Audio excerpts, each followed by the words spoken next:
And so we're gonna play it's just under 6 minutes, a audio clip of a conversation, an interview between Paul Finebaum and Tim May. Of course, you and I know Tim May. Everybody in the chat knows Tim May.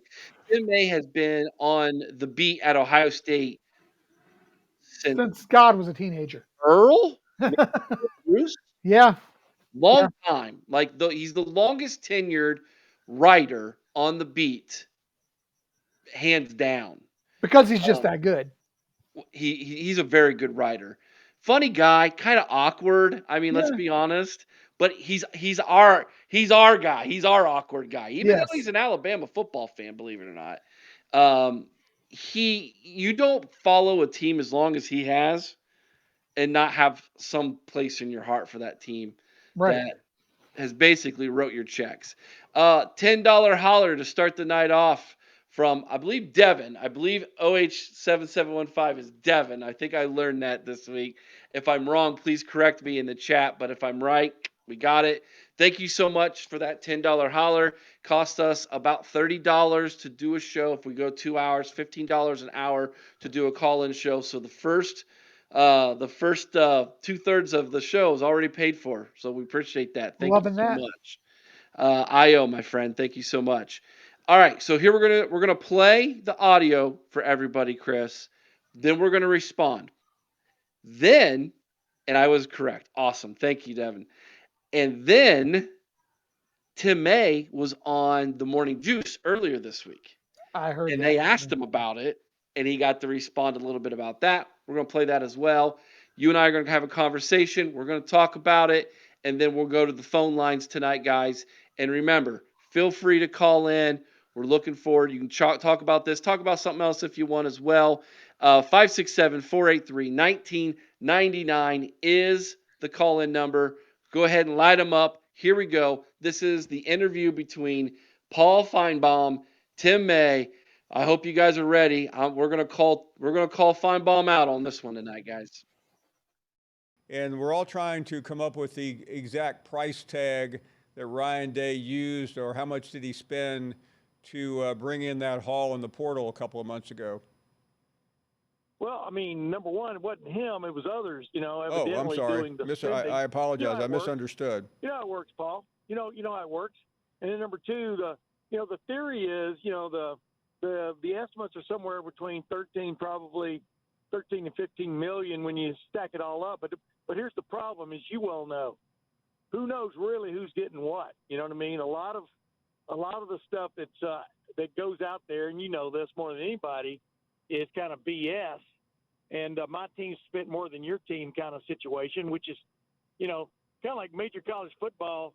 Ever since I remember starting to understand what it was all about, was sort of like that anyway. But the bottom line is somewhere between 13 and 15, I think, would be a good guess on what it would be from an NIL collective standpoint for this roster. But when you consider they had so many guys opt not to go to the NFL and come back for their senior year or their last year, especially on the defensive side, and then some of the people they picked up in the portal, and also some of the guys they signed in the signing class, that might be conservative estimate. Who knows? But the bottom line is it's a hell of a roster. That's for damn sure.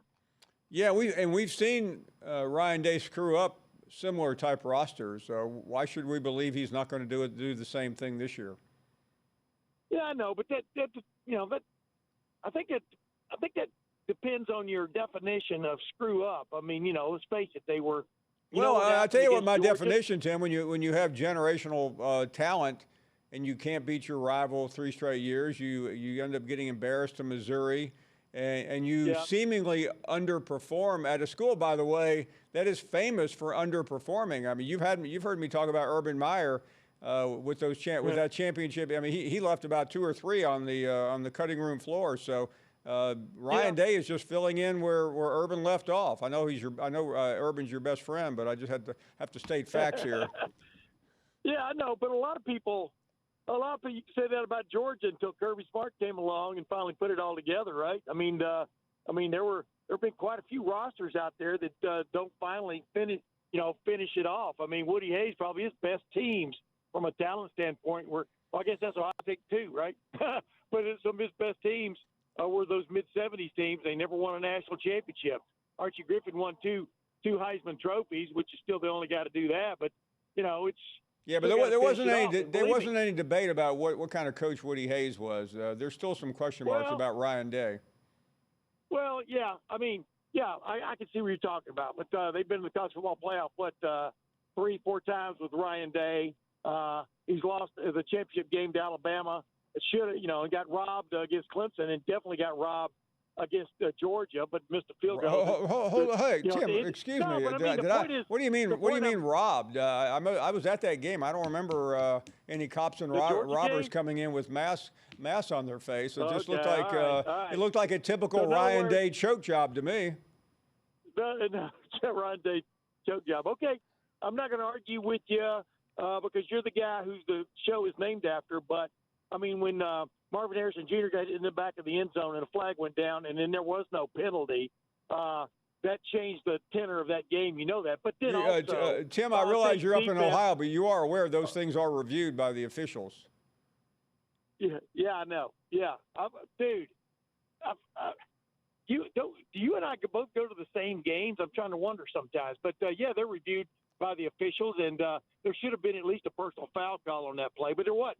Point is, I agree with you on them not winning the gold ring, but they have definitely been within reach of the gold ring. That's fantastic, Tim. I'm really proud, but we're talking about Ohio State here. We're not talking about some cheeseball Iowa team or Purdue. I mean, this is the Ohio State University, is it not? Yeah, but just think if they had won some of those games we're talking about, those championships, you wouldn't be talking about Georgia. But they didn't win those, and that's why I'm asking you the question.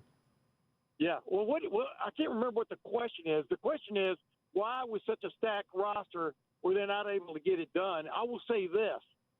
This is the most stacked roster that I've covered at Ohio State. So if they don't get it done this year, there definitely need to be answers. I agree with that 100%, but only one team wins a national championship every year. But the fact that you're in contention, Tim, you're laying some breaking news on me with that statement. Wow. Yeah, but the fact that you've been in contention all these times does speak something about your program. Don't you agree? Tim, I guess the reason you haven't beaten Michigan, Tim, I guess the reason Ohio State hasn't beaten Michigan for the last 3 years is Connor Stallions. Am I right?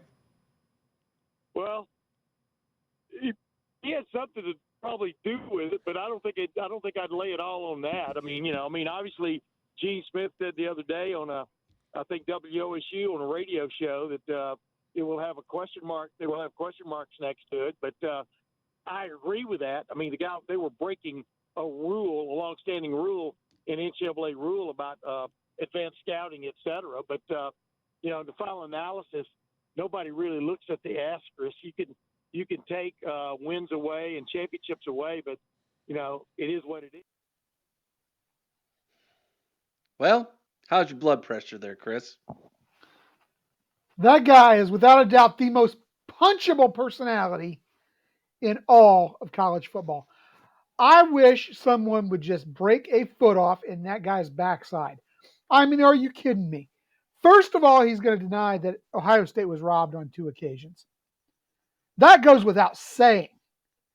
Anybody with a football IQ above 30 would know exactly what happened there. And he's not going to admit it because by admitting it, he's saying that Georgia didn't deserve that. And he can't say that because he's an SEC guy. He's an SEC guy. He's got to promote the SEC. Mm-hmm. He's been I'm trying to keep it family friendly. He's been riding Nick Saban's coattails. We'll go with coattails. Okay. For the last, decade and a half, 2 decades, sitting there sucking up to him and riding his fame to basically enhance himself. But the fact is, 2019, Ohio State was robbed. They were robbed in that game against Clemson. And if I remember correctly, it was SEC officials that did that. Got it. Yep. Then you look at the replay situation in the game there in 2022. First of all, the play was blown or called blown by the officials on the field. Why? Probably because they were Pac-10 officials and we had just destroyed their conference. Secondly, I mean the replay was just blown, and for him to deny that is absolutely ludicrous. Mm-hmm. Now, I'm as critical of Ryan Day as anybody. You are. Absolutely. And do I think that Day's had shortcomings? He Absolutely. has. Mm-hmm. He has. I'm not going to say screwed up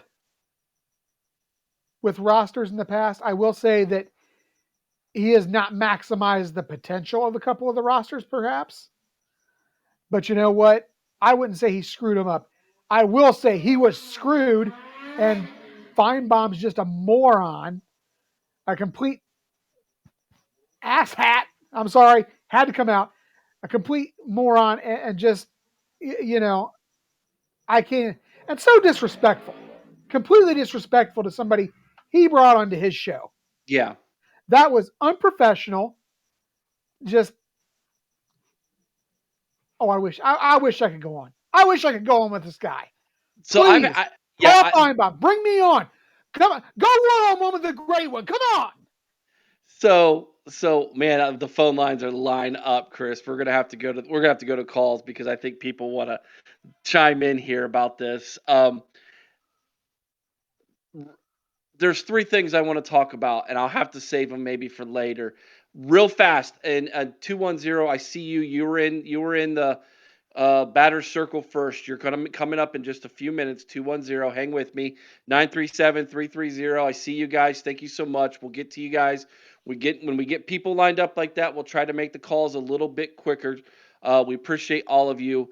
But let's go ahead and play. It's just real quick. It's like a minute and a half of Bobby Carpenter asking Tim May this week on the Morning Juice about this interview, and Tim May has an explanation of kind of what happened. Tim, as you sit here and I guess it's Wednesday. Last week you were on with your guy, Mr. Paul Finebaum. You had some nice exchanges back and forth. I mean, how was that? How'd that experience go for you? Because I think everybody else really enjoyed it. It was one of those deals where I'm in my car and I'm in a traffic jam and I'm not really, you know how fighters would say sometimes you walk into the ring and sometimes you're on your toes and sometimes you're on your heels. I was sort of like in the middle of my feet, and then I got popped and I kind of like fell backwards a little bit and then tried to flail. I was flailing for the back rope to hold myself up because I always like to try to be, I don't know, I like to try to be a gentleman as much as possible when I'm a guest on a show and maybe add a little bit to the conversation if I can. But I'm not used to being William Barrett Travis in the we're talking about generals or colonels or whatever. William Barrett Travis at the Alamo getting attacked left and right, attack in all directions. So I was a little taken aback about the way the thing went, but the one thing I wish I'd said and I had in my brain, but all of a sudden I was gone, you know what I mean, was that, well, I'll just say this, Paul, I appreciate I think Ohio State appreciates the Southeastern Conference for developing some of these young men, 4 of which from the Southeastern Conference may be starters on this Ohio State football team. They realize if they want to play real big-time football, they got to get out. They got to get out of that league, and just named off Quinshon Judkins and and Seth McLaughlin and Caleb Downs, just to name them. Okay, so I have a couple super chats I need to acknowledge. Thank you, Donald and Karen, for the $5 holler. Appreciate it. That takes care of the first hour of the show tonight. Awesome. Thank you so much. Larry Daniels, a $4.99 holler. We get by with a little help from our friends. Is Finebaum the new Lou Holtz? Woo! Where you at, Paul Finebaum? I like it. $4.99 super chat from Larry Daniels. That's going to work on the first third of the second part of or the second hour of the show. Thank you, Larry. Appreciate that very much. So real fast here, caller. I know we're coming right to you in just 1 minute here. Here's the deal. Paul Finebaum and Tim May are friends. He's been on Tim May's podcast. Tim May has been a regular contributor to his show as an Ohio State writer. Never has Paul Finebaum attacked Tim May like he attacked him. Here's what's going on. Paul Finebaum is paid by ESCCPN, to his employer is. The SEC is upset right now at Ohio State and schools from the North because NIL has leveled the playing field with what the SEC was doing under the table with bagmen and paying players for the past 3-4 decades. And now that that's all above the table and everybody can see what's going on and it's legal, Ohio State did this offseason what Alabama, Georgia, LSU, Florida, and the rest of them in the SEC have been doing under the table for decades. And this is not just Paul Finebaum deciding he's going to be a jerk to Tim May. This is strategic by the SEC to try to point fingers that we're, quote unquote, buying championships in the North now, because now things are above ground. And because they're above ground and the playing ground is level for everybody, the SEC does not have the money that some of the North schools have got, and they're worried. They're worried that they're going to lose control of college football, where it just means more, because all of a sudden we are playing by the same rules now, and they don't like it. That is what that was.